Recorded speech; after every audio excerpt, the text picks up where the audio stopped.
Дэлхийн худалдааны байгууллагын гишүүн нь Монгол улс одоо 20 гаруй жилийн өмнө элсэн орсон байгаа. За тэг өмнөх парламентаар дэлхийн худалдааны байгууллагыг хөнгөвчлөх хэлэлцээрт бид энэ олон улсын гэрээг Монгол улс сойрхон баталсан. Энэ бол үндсэндээ дэлхийн улс орнууд хоорондын худалдаагаа шударгуулах юм үндсэн агуулгатай юм хэлэлцээр байгаа.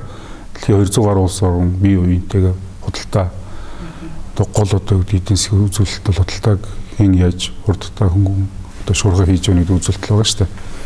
За өнгөрсөн онд 2019 онд та бүхэн санаж байгаа Дэлхийн банк группийн одоо гаргадаг бизнес эрхлэх индексээр Монгол улс бол нэлээд хавар байгаа. Ялангуяа энэ үзүүлэлтээр бол 143 дугаар байрт байгаа шүү дээ. Тэгэхээр Монголын одоо компаниуд бүтээгдэхүүнээ экспортлох гаднаас бүтээгдэхүүн импортлоход манай хил гайл мэргэжлийн хяналтын асуудлаас нэлээд чирэгдэлтэй байдаг юм байна. Цаг хугацаа их ордог юм байна. За нөгөө хүн цорд авилга гэдэг асуудал их байдаг юм байна.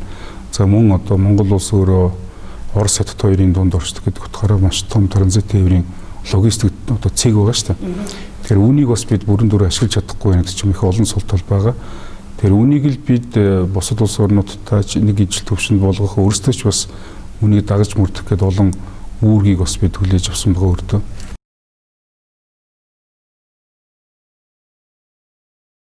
За хамгийн гол үр ашиг бол мэдээж бусад улс орнтой өрсөлдөхөд одоо туйлын одоо нэг шудраг нэг ижил одоо төвшөнд бид хүрэх ёстой гэдэг энэ зүйл байгаа. Үүнээс маш олон зүйл байгаа л да. Жишээлх юм бол одоо бүтээгдэхүүн экспортлох импортлохтой холбоотой асуудлыг бид яриад шүү дээ. Энэ транзит тээвэртэй холбоотой. Өнөөдөр маш том хүндрэлүүд байгааг та мэдж байгаа шүү дээ. Одоо хятад улс руу гарахад дамжин тээврүүд тийм ээ, дээрэс нь тарифын нөхцөл, тарифын бус болсон нөхцөл гэдэг ч юм уу. Тэр үүнийгээ бид жигд болгох л үүргийг дэлхийн одоо бус улс орнуудын өмнө хүлээж байгаа гэсэн ийм үндсэн одоо давуу тал байгаа. За үүний цаана одоо хил хяналтын байгууллагууд, гайлын байгууллагуудын мэдээлэл одоо төргөн шуурхай болно. За өнөөдөр бол жишээлх юм бол бүтээгдэхүүнийг Японд руу экспортлохэд ч юм уу гаднаас импортлохэд бүх төрлийн хяналт шалгалтын байгууллагууд маш олон дээж авдаг. За энд маш их хугацаа ордог. За тэр нь өөрөө одоо үгдийн хоорондын хуйлтаа холбоосвол за энэ бүгдийг л сайжруулах гэдэг зорилгоор бид бол жишээлх юм бол одоо худлаа хөмсөлөх үндэснийг зөвлөж байгуулад танхим өөрөө төлөөлөн болоод ажилтдаг. За дундаж хугацаа гэж зүйл байдаг. Хил одоо худалдаа одоо хил нэвтрэх дундаж хугацаа гэж байдаг. За манай улсын хувьд энэ үзүүлэлт бол Дэлхийн банкны судалгаагаар бол 160 гаруй цаг зарцуулдаг гэсэн тийм тооцоо байл. Энэ өөрөө асар одоо удаан байна гэсэн үг.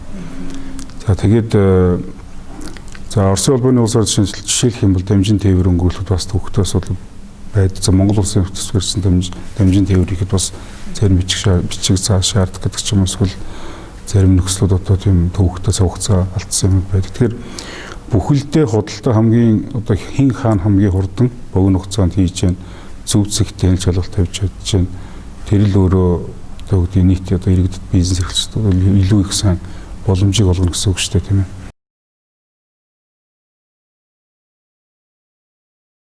За энэ худалдааг хөнгөвчлөх хэлэлцээрт нэгдснээр бид за ер нь зөвхөн Монгол улсын экспортын за импортын асуудал бол харьцангуй цаг хугацаа бага шаардж байгаа. Дээрээс нь бүтээгдэхүүн дээшлэгдэх ч юм уу мэргэжлийн хяналттай холбоотой маш олон гомдол санал байдаг. За үүнийг бид энэ худалдаа хөнгөвчлөх үндэсний зөвлөөр дамжуулаад ер нь нэг цагийн үйлчлэгээр нэвтрэх ёстой гэдэг зүйлийг яриад нэлээд бас хугацааг өнгөрч байна. За энд бол гайл мэргэжлийн хяналт дээрээс нь аж ахуйн нөхцөлөд танхим оролцдог. Тэгээ үүнийг бол цаашдаа бид бүгдийг нэг болгох. Энэ бол жижигхэн үйлдвэрийн хувьд бол цаг хугацаа хөрөнгө хэмнэсэн маш чухал зүйл болно. За экспортод гарч байгаа бүтээгдэхүүн дээр бол одоо худалдаа хөнгөвчлөхийн тулд тарифын бус одоо үгдийн саадууд маш их байдаг. Тэгэхээр энэ тарифын бус саадуудыг бас дэлхийн худалдааны байгууллагууд нэгэн гишүүн орон болсны үед бид бас гомд санал гаргах, үнийг чиглүүлэх, ижил төвшөнд аваачих юм л шудраг одоо тийм нөхцөлийг бий болгох гэдэг дээр бол анхаарч ажиллах юм нөхцөл байдал бас үүний дагуу бүрдээд байгаа. Тэгэхээр жижигдүүн одоо үеийн өнөөдөр бол хил гайлын асуудал заримдаа томхон компанид илүү хэлбэр шуурхай байдаг баг тийм ээ. Тэгэхээр энэ бол зөвхөн том компани гэлгүй нийтэд одоо яг ижил тэгш үйлчлдэг болох. Тэгээд олон газар очиод авахгүйгээр нэг цэгээс нэг дураас бүх материалыг бүрдүүлэх илүү магадгүй цахим болох шаардлагатай байгаа. Өнөөдөр нь Улаанбаатар хотын ачааллыг бодоод үзсэн хэд хэдэн байгууллагаас очиж зөвшөөрөл авах, бүтээгдэхүүнээ дээжлүүлэх гэдэг ч юм уу маш их хүндрэл гардаг. Үүнийг ер нь худалдаанд хугацаа айлуулах бага байх тусмал эргэлт ихсэн тэгжээж одоо үүдэн бусад зарлууд нь буурна шүү дээ. Худалдааг хөнгөвчлөх хэлцээрт нэгдүгээр улсаар судалгаагаар бол импорт болон экспортын альва зардал 13 орчим хувиар буурна гэж байгаа. Тэгээ энэ өгөөж өөрөө буцаад нөгөө бизнес эрхлэгчтэй хэмнэлт болж очих шүү дээ тийм ээ. Тэгэхээр энд одоо юу гэдгийг жишээлх юм бол гүржин жишээ маш олон ярьдаг шүү дээ. Тээврийн машин хуучин болон 2-7 оноос 3-7 хоногийн хугацаанд хил нэвтэрдэг байсан бол өнөөдөр 2 цагийн дотор нэвтэрч байгаа шүү дээ. Бүх одоо ажлууд нь бүрэн захимжсан. Тэгэхээр бид бас үүнийг л хийхийг зорж байгаа. Энэ өгөөж нь тэр маш олон жижиг дунд үйлдвэрийнхэнд бас өргөж шүү дээ.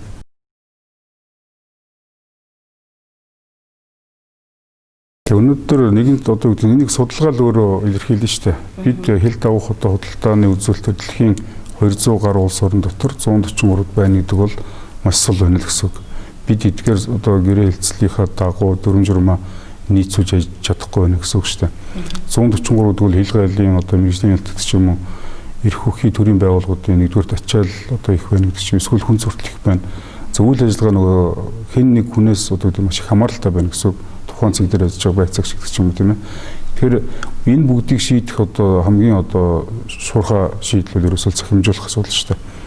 Мэдээллийг захимжуулах тэр захимжуул одоо иргэн өөрөө мэдүүлгээ цахимаар бөглөх.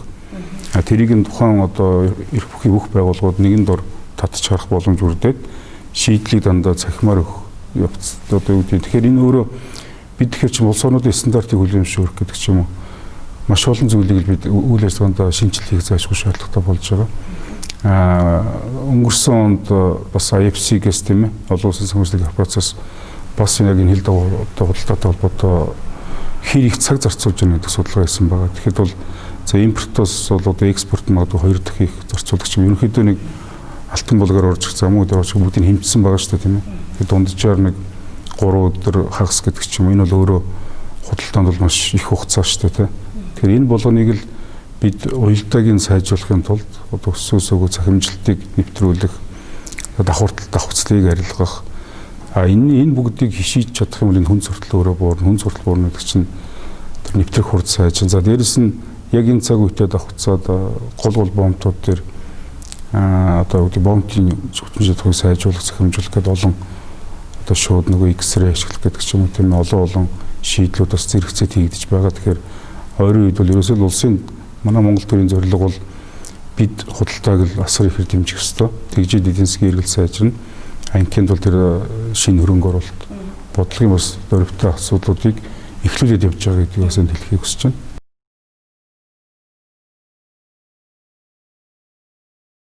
Тэгээ өнөөдрийн нөхцөл байдал яг хинт ямар нэгэн байдлаар ашигтай байгаа гэдэг асуултаас эхлэх хэрэгтэй баг та.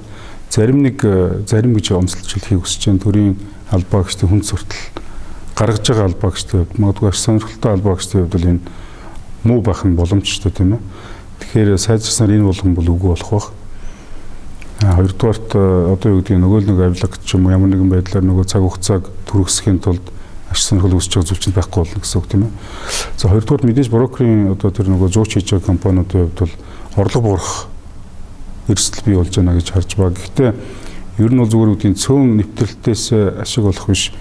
Үйл ажиллагаа нэрээ худалдаа хөнгөлөлтийн зардал мөнгө буурна илүү эргэлт сайжна гэдэг чинь одоо үгдийн үйлдэлүүд давтамжууд ихсэн гэсэн үг. Тэгэхээр том зургаар харах юм бол мэдээж давтамж гэдэг чинь өөр ихсэн гэдэг чинь тухайн аж ахуй нэгжийг бол одоо үгдийн орлогыг нэмэгдүүлэх бас нэг тийм зөв чиглэл болно. Ер нь зүгээр манай эдийн засаг өөрөө маш жижиг юм тийм 13 орчим тэрбум доллар. Бид бол үндсэндээ бол худалдаа зөнхөлсөн улс шүү дээ. Тэгэхээр цаашдаа одоо суур эдийн засгийн бүтцүүдийг зөв болгоод худалдааг илүү хөнгөвчлөх. Тэр дотроо Европ, Азийг холбосон одоо энэ төв магистрал логистикийн зангилаа болж хөөрөх гэдэг бол өөрөө бидний хамгийн чухал. Бид Монголыг бүрэн нэвтрэх хугацааг хэдэн одоо цагаар асар дахин одоо бууруулж чадна. Төдий чинээ одоо нэвтрэл сайжрна. Энэ өөрөө саяны таны хэлсэн компани бусад бүхэл хүмүүс өгөөж өгөх ийм зүйл. Тэгэхээр би бол эндээс ямар нэгэн сул талыг бол одоо ярьчилсан ийм худалдааны либералчлаас бол сул талыг бол олж харахгүй байгаа.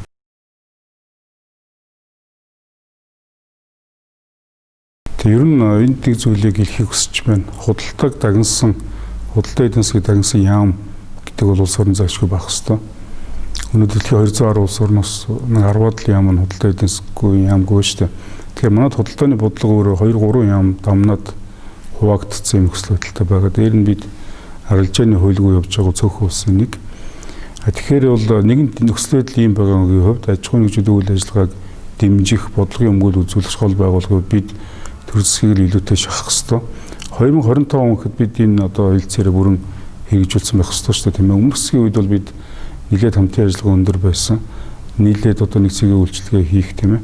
Цахимжуулах асуудал дээр идэвхтэй ажиллаад явж байгаа. За ингээд сонгуулийн дараах засгийн газрын бүрэлдэхүүн одоо юу гэдгийг ажлын арга барилаа болоод үндсэндээ 3-4 сар өнгөрчлөө. Тэгэхээр энэ асуудлыг бол шаардаж ажиллах, шахаж ажиллах гол чиг үүрэг үндсэндээ танхим дээр л төвлөрчөөд байна л да. Ер нь бол энэ хэлцээрт бид нэгэнт одоо олон улсын хэлцээд орсны хувьд зайлшгүй биелүүлэх үүрэгтэй шүү дээ. Тэгжиж бид бас бусад эрх үүргээ бас шаардах боломж нэгсэн тийм ээ. Өнөөдөр 25% бол эндүү хангалтгүй байгаа. За ажлууд бол явж байгаа. Ихтэй удаан байна.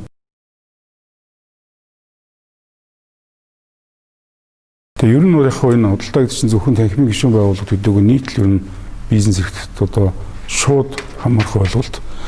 Тэгэхээр худалдааг хөнгөвчлөлттэй холбоотой бүх одоо юу гэдгийг бид энэ талтай холбоотой мэдээллүүдээ танхимын вебсайтн дээр бүгднийг байрлуулсан байгаа. За хил гайл дээр гарч байгаа ямар нэгэн санал гомдол магадгүй тэр нөгөө төрийн байгууллагуудын хүн суртал за бусад одоо үгдийн зөрчигдсөн эрх ашигыг бидэнд шууд мэдээлэл тунсан. Энэ мэдээллийг бид нэгтгээд багцлаад зарчмын үед яаж зөв болох юул үндэстэйгээр засцалруулах гэдэг дээр бол анхаарч ажиллана.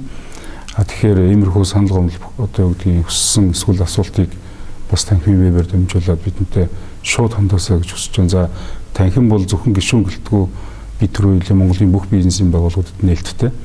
Тэгэхээр бид хамтдаа үүнийг одоо даван туулан зөвхөн ер нь компаниуд хил дээр гарч байгаа процессыг өөрөө тухайн моментыг өөрөө шийдэх гэж оролдох нь л тэр буруу зүйлийг илүү хөгжүүлээд байгаа юм л да. Ингэлгүйгээр одоо мэргэжлийн байгууллагуудаа хамтдах юм бол бид системээр нь асуудал засч чадна.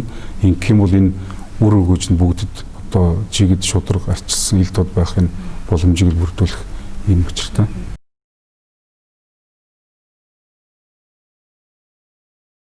Тэгээ үндсэндээ гадаад хэргийн сайдаар ахлуулсан үндэсний одоо зөвлөж байгаа. Мэргэжлийн албан газар гайл урдаг дээрээс нь танхим аж ахуй хувийн хвшлээ төлөөлж ордог.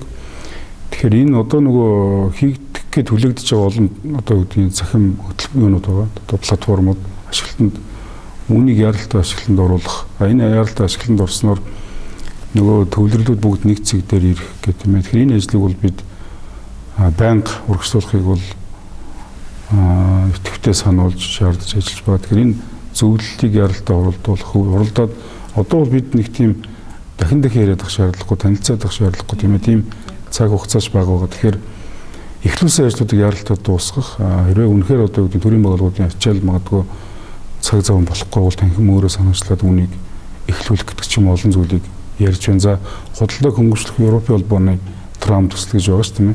Бид бас энэ төсөл дээр бол хил гайлын ачаалыг бууруулах гэдэг юм уу? Гайлын одоо ерөнхий системийг, одоо рекс системийг одоо нэвтрүүлэх гэдэг олон ажил дээр бол бас нэлээд санаачтай ажиллаж байгаа. Танхим үнийг өөр дээр авснаар бид хувийн хвшлэлтэй ерөөсөө үйлчлэгийг үзүүлэх байгууллагуулж хурж байгаа учраас ямар нэгэн хүн сурталч юм уу үйл ойлгослын дээр үүсдэхгүй. Тэгэхээр энэ бүгдийг л одоо төрд сануулгасаа тэгээд яралтайг бол ажлуулахын тулд магадгүй зарим чиг үүргийг танхим өөр дээр авч ажиллах юм санаачлал байнга гаргаж байгаа.